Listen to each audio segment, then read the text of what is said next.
What's up, my people? Hello. Happy holidays. Happy holidays. Come on in, come on in, come on in. Come on in, come on in, come on in.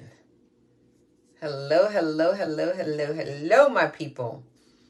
I know this is midday, middle of the workday, but I just had to come on here because you guys know I'm always wanting to help, always wanting to, make sure you guys are safe and answer any questions that I see recurring, right? Hello.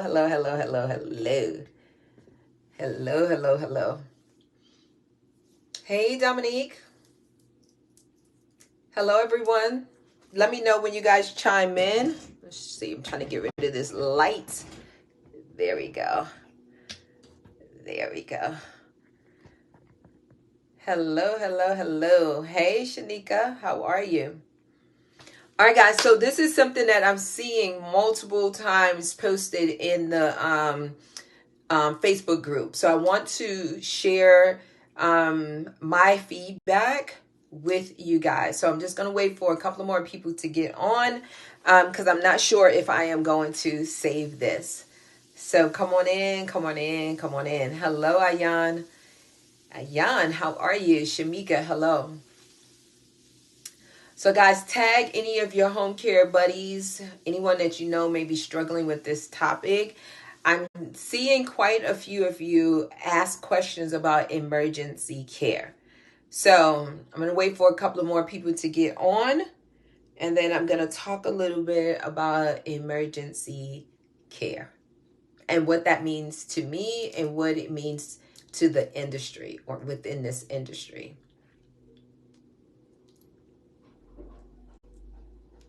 Hello, Andrea. Hello, everyone. I know it's midday, guys. I know it's in the middle of, thank you for the hearts.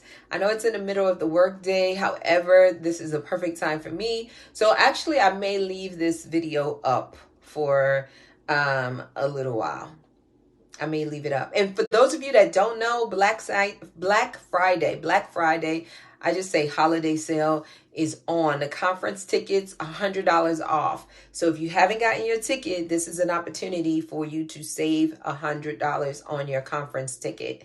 So definitely you want to be in the building. So just go to myhomecarecoach.com, click on events from the menu, and you will be able to get your ticket at $100 off. So very, very important. Okay, guys, so emergency care. There's only a couple of us on here. So I may even post this on YouTube also. Emergency care, guys, meaning multiple times, you guys, some of you are posting in the private group asking how to handle emergency care, meaning somebody call you today and say, I need services to start today. Emergency care is what some of you guys are calling that. Emergency care, meaning my mom takes care of my dad, and my mom takes care of my dad, and my mom had to go out of town for work unexpectedly today. So I need emergency care today until my mom comes back tomorrow, or until my mom comes back. She's going there for the weekend. She's leaving on Friday for a business meeting and she's coming back on Monday. Emergency care. Guys, you have to be very mindful and understand that the first is not necessarily emergency care. Guess what? The second may not necessarily be emergency care.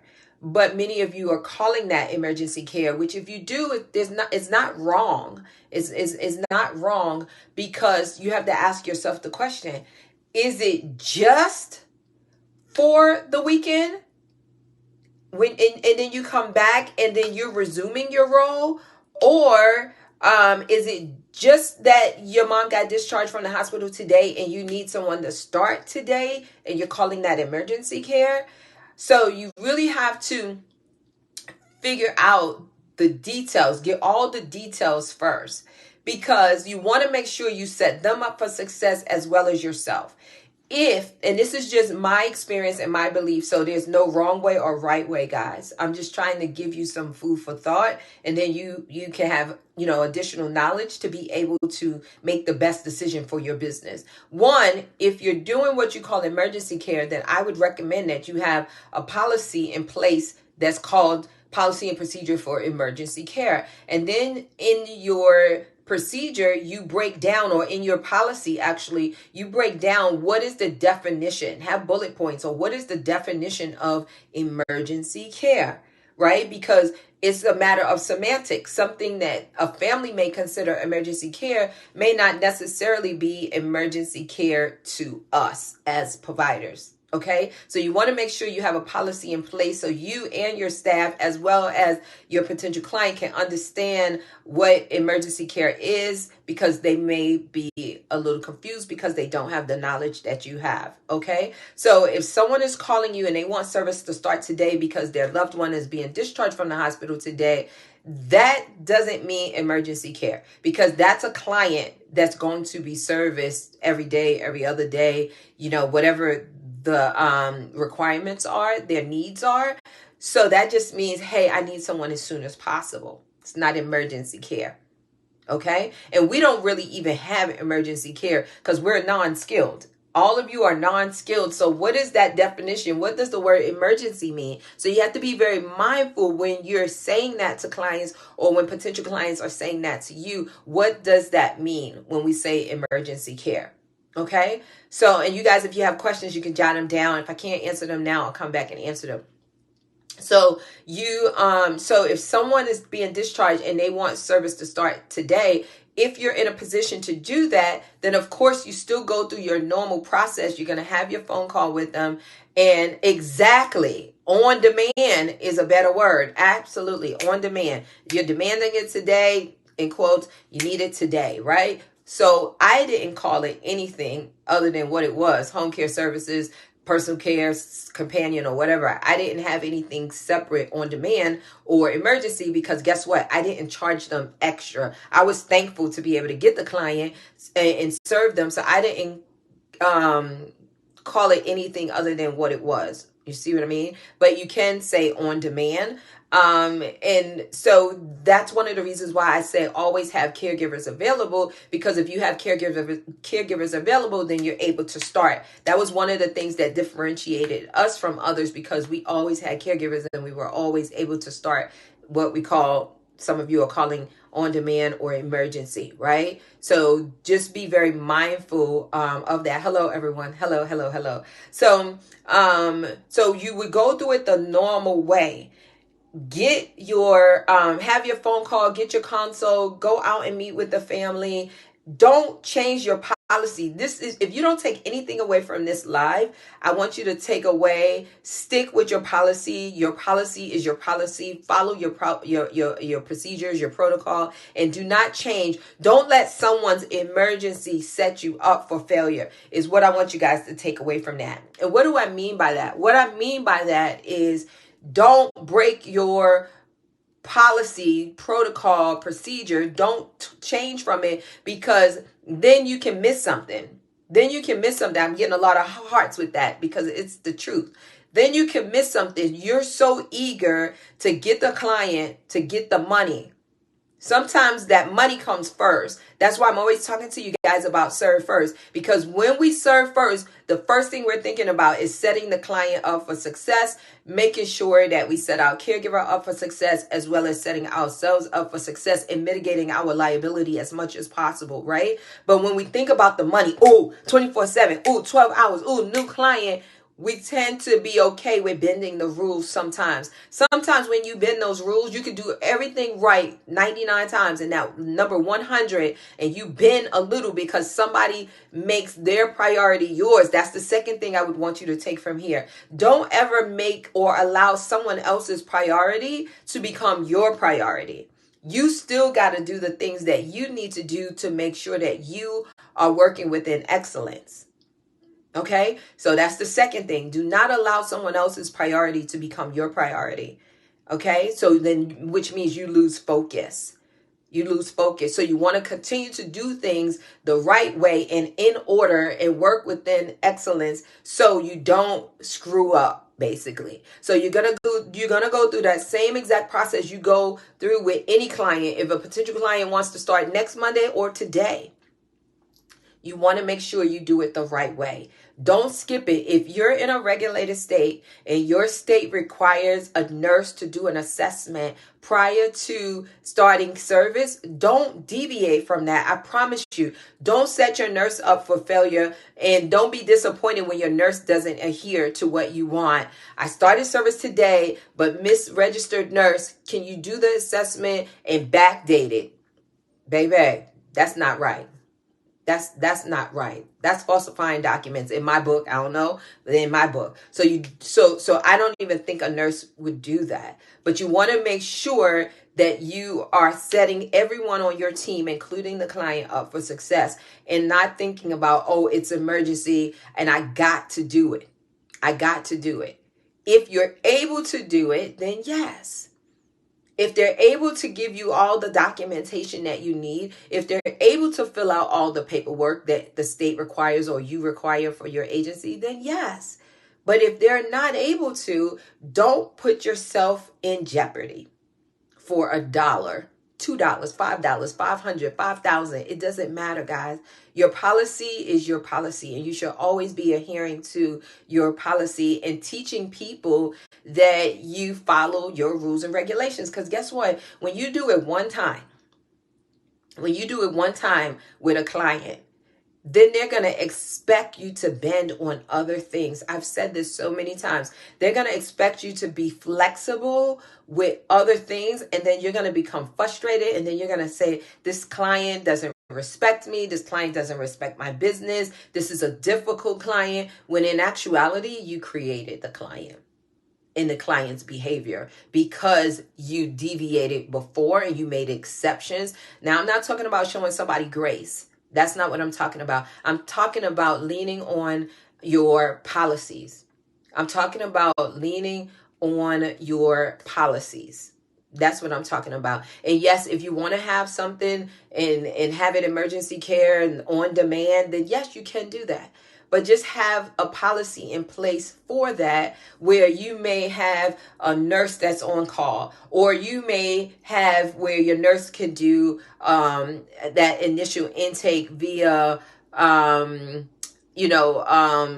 Zoom, a Zoom-like system, like telehealth, something that's HIPAA compliant. You may have your nurse do that in an emergency on-demand type situation, and then your nurse will schedule a time to actually go out if that works for your, state's rules and regulations and or your policies. So it's really important, guys, to understand what it is. And just because someone says something to you, it doesn't mean you need to repeat it. And what I mean by that, if someone says, do you offer emergency services? You don't need to respond and say, yes, we offer emergency services. No. You can say, well, what do you mean when you say emergency services? Help me understand and make sure, if it's something that we can do. Oh, I'm looking for someone to start today. Oh, yes, we have caregivers that's available to start today. Absolutely. Okay, yes. And then you explain to them what your services are and how you can help them. But if somebody says something to you and then you regurgitate what they just said, you're buying in. No, you told me that you provide emergency services. And then if you guys are doing something like that, if it's say if it's after normal business hours and you have your on-call service, someone is dedicated to answering your calls after your business hours, your office closed, your traditional business hours. And if you wanted to have a price for that, you could do that. I didn't, but you could. Right? Just like if you had white glove service, like we had white glove service for, the celebrities and the affluent people that wanted all this extra stuff, wanted the caregiver to have proper, to understand the proper etiquette, what side does the forks go on, and what's the difference between a dinner fork and a dessert fork and all kinds of stuff, and how to place it, and, and all this extra stuff, then yeah, you can have a white glove service and charge a premium for that. You could do that. Absolutely. Absolutely. So it's up to you because it's your business. Does anyone have any questions? Because I just wanted to come give you some nuggets and jump out, jump in and jump out. So let me see if there are any questions. I'm sorry, just joined. Would it be a good idea to start a case on demand? Okay, we talked about that. We talked about that. Yep. Mm-hmm. Yep. Yes. Okay, so it doesn't look like there are any questions that I did not answer. So, guys, just be safe and understand that whatever you do in your business, you should have a policy and a procedure to back it up. That makes it very easy when you are, it makes it very easy when you are training someone else. It makes it very easy when you have to lean on your policy and say, I understand, Miss Jones. However, the policy is this. That's why it's really good not to boss up all the time and say, I'm the owner, I'm the co-founder, I'm the founder. And it's because a lot of times people have a little ego attached to it. So they want people to know I'm the founder, I'm the owner, I'm this. Be the administrator, be the manager, be the administrator. So then that way you can lean on the policies, because then you're not setting yourself up where it's, confrontational, where, you're the owner, you could do whatever, you this and that. No. The policy is, our policy is, I would love to, however, the policy is, you get to lean on your policies. You know how you go to a retail establishment and you try to return something and you're like, I didn't wear it and whatever. And they're like, oh, our policy is 14 days. And if it's within 30 days, between 15 and 30 days, we can return it. However, it's at whatever the last sales price is. So you paid $400, Miss Jones. However, it was just on sale for $199. So we can only give you $199 as a store credit. You're hot. You're like, man, I paid $400. So you have to make a decision. Am I going to take this $199 or am I going to keep this item that I can't fit or I don't want? Right? So it's the policy. You can speak to a manager. You can become, irate if you want. Ma'am, I understand your frustration. However, you have 14 days. I understand your frustration. However, you had 30 days and this is what we could do for you. It's the policy. So when you guys start thinking about your business as a business, right, and take yourself out of it and lean on your policies, it's going to make it a lot easier for you because you can lean on that. Many times cashiers are like, if it was up to me, I would do it. But the policy is. As simple as that. So you want to make sure that you set yourself up and your team up. Let's see. Someone says, should I have an attorney look at my policies and procedures? I haven't had an attorney look at policies and procedures because the attorney will have to know the rules and regulations of your state. So it's not like you're creating policies just, like, boom, I want this. Right? So if you're doing that, right? So if you are in a non-regulated state and you made up your policies, then yeah, you can have a professional look at them if you like. If you're in a regulated state and then you added additional policies and you want an attorney to look at them, absolutely. I personally think if your policies have been approved by the states, so which would be based on the rules and regulations of that state, the licensing department, and they approve them, then I would say you're fine because they're reviewing them to make sure you're compliant with what they put in place. Now, if it's something different from that, if it differs and you're just doing whatever and there's no regulations, then you can have someone look. It's never gonna be a situation where you can't have a professional look at them. So if you're in Michigan is a non-regulated state. So you could pretty much create whatever you want. You can buy policies, you can create them yourself.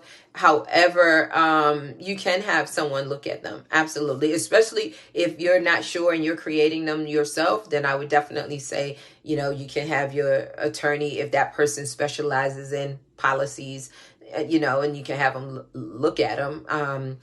There's nothing wrong with that. I personally have attorneys look at legal documents as far as contracts, agreements, and letters and things like that. But yeah, you can, as long as that person knows what industry you're in and knows about the industry to be able to give you some professional advice.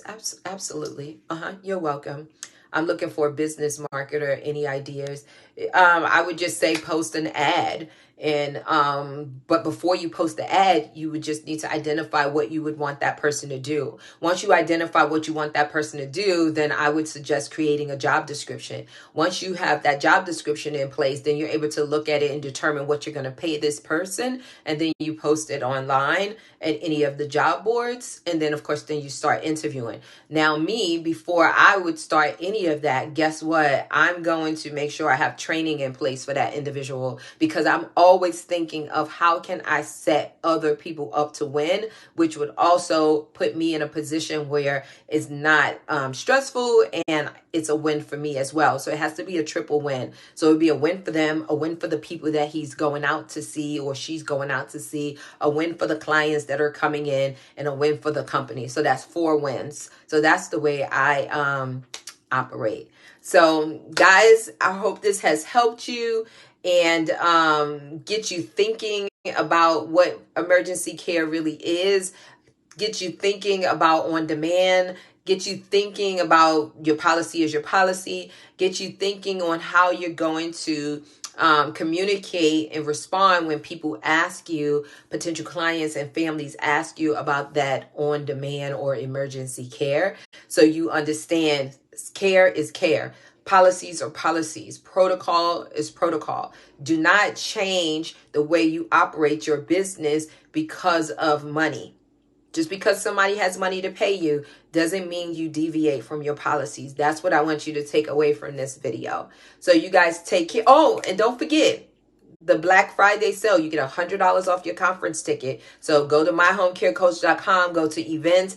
The discount is already applied. So you want to make sure you are at conference if you believe you need to be there. So you guys take care. God bless. And I will see you on the next live. Oh, one more thing. If you are a part of the private mentorship, not the VIP coaching, the mentorship, we have a training, a Let's Chat tomorrow afternoon or evening, actually. So make sure you go into Kajabi, click the link, and register for the Zoom training that we have tomorrow.